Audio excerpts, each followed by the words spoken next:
Okay. Awesome. Hey, everybody.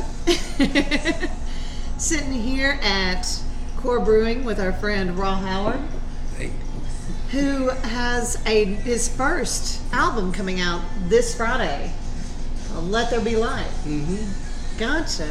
So we're here just to find out a little bit about him and to hear about this new album. So give us a little bit of background. I mean, I know, you come from this awesome musical family. I mean, tell us some more. Oh. Well, man, I'm just not a lot to tell about me. I'm just a kid from, Little Rock. Daddy played blues. Mama was in the choir, dragged me to church.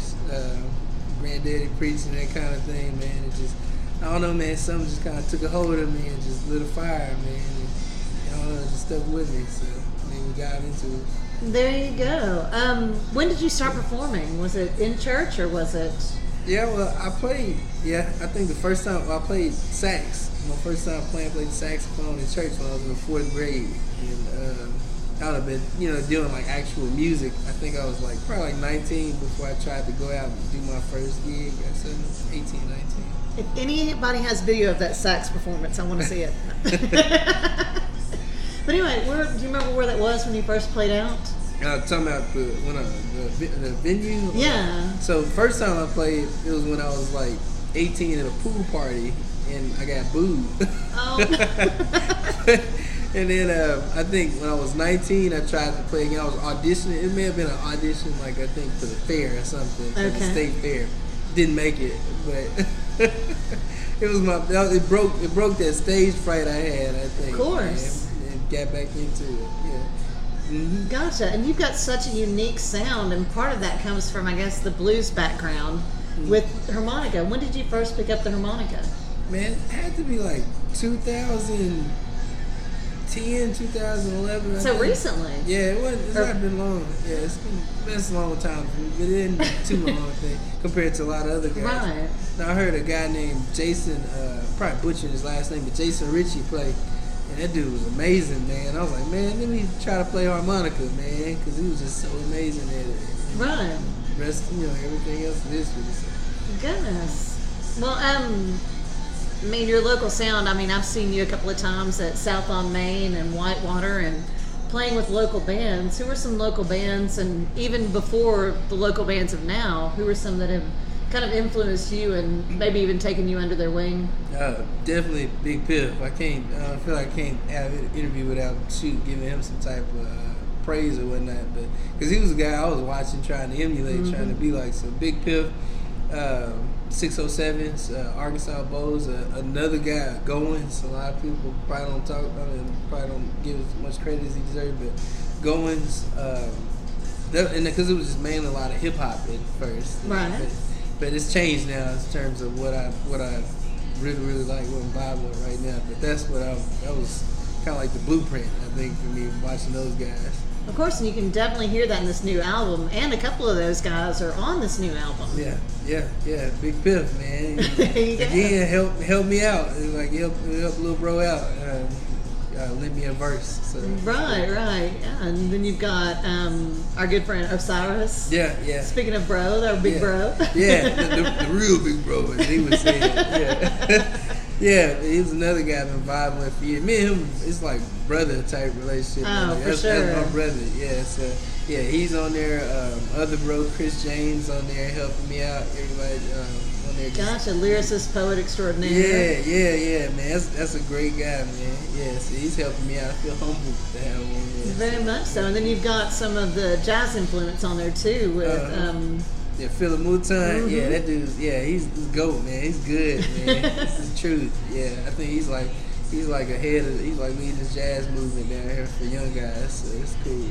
Gotcha. And one of the first people I saw you play with, I think you were with the Funk Nights. Yeah, man. They're man. Justin, another cool guy, man. Just I don't know. I've just been blessed to have all these people that they're way ahead of me in terms of talent and notoriety and everything, but they just showed me love, man. For some reason, decided to say, hey, man, let me get this dude on a show. So Justin and all of them were pulling me out and letting me play with them and everything, and putting me in front of audience and people that I probably would normally never have been played in front of. Yeah. So, yeah. Well, then about a year ago, you started playing your own solo gigs. You know, a couple of times at South on Main and other venues opening for those same artists.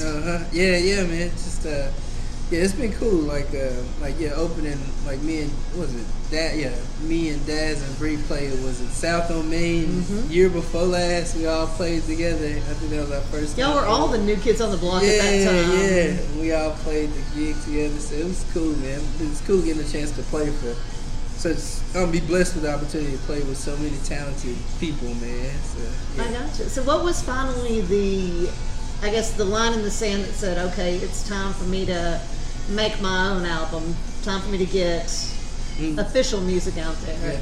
Like I've been working on it for a while, and it's just it was being nervous, man, and just I don't know. I had one of the moments like I had when I was climbing the mountain. I was climbing a mountain the other day. For those of you that don't know, and I got up there and I got scared and I got paralyzed, I think, and I couldn't move, man. And I feel like that's where I was at in life in terms of like creating music. It's like I had made it so far.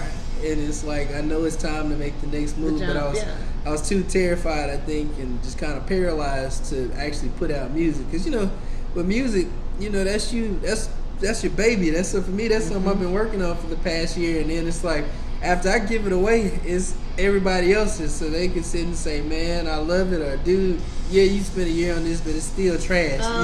You don't know what could happen in that. So True. I feel like that kind of paralyzed me. But I don't know, just kind of got to a point where I was like, "Man, I gotta get this out, man. There's somebody that wants to hear this, man, or somebody I can probably make an impact on."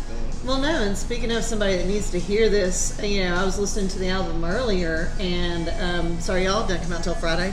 No.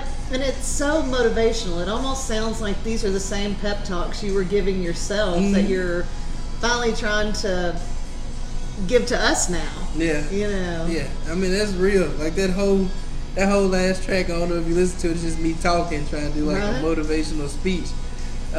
I'll say it was for everybody, but I feel like honestly that was, like you said, that's me talking to me. And I think that's the best music though, when you make stuff that's honest with you and it resonates with you. I feel like people naturally pick up on whether something is legit or not, whether it's real or not, and hopefully that's the case. Exactly. You're like, oh wait, I need to hear that too. And I know I heard a couple of them that I'm like, yeah, and it doesn't hurt that this is a definite summertime album. I mean, walking in the sunshine, driving with your windows down, sunroof open. I mean, it's definitely got that vibe as well.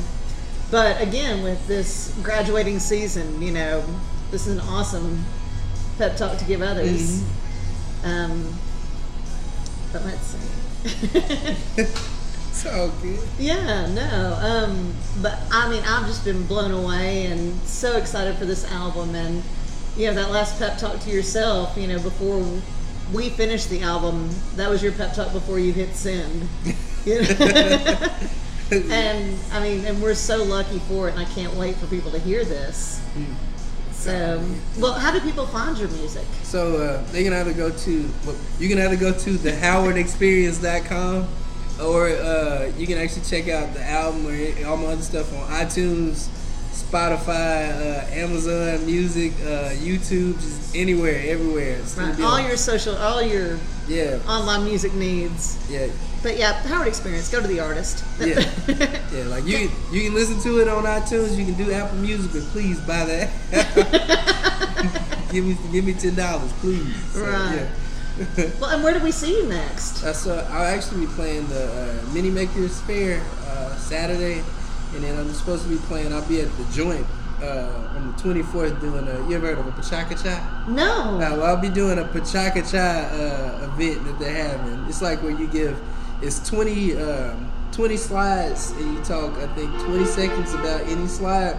But it'll be me talking about my relationship with music in 5 minutes pretty much. So it's going to be at the Joint, I think, on the 24th at like 7 p.m. So those are the next 2 gigs I have up on the radio. Okay, I'll remind y'all about that one. That sounds awesome. But again, showing some Argenta love lately, so this area. Yeah. But anyway, well, all right, y'all. This Friday, Rah Howard, Let There Be Light. Let There Be Light. And yeah, thanks a lot. Thanks, All Rah. right, no, thank y'all, man. Go get the album. Thank you. There you go.